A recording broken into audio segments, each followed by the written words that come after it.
В сърцевината на всяка човешка душа живее извор на светлина и любов, който никога не пресъхва.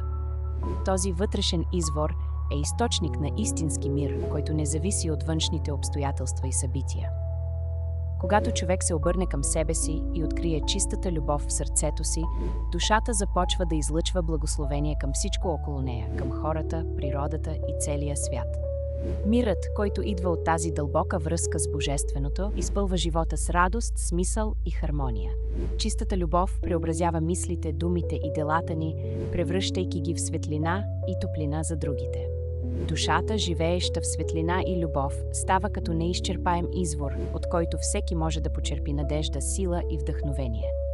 Доброто, излъчено от такова сърце, се разпростира като невидима благословия, която докосва и променя хората и природата около нас. Истинският път към вътрешен мир и хармония преминава през ежедневното утвърждаване на любовта, смирението и добротата в нашия живот.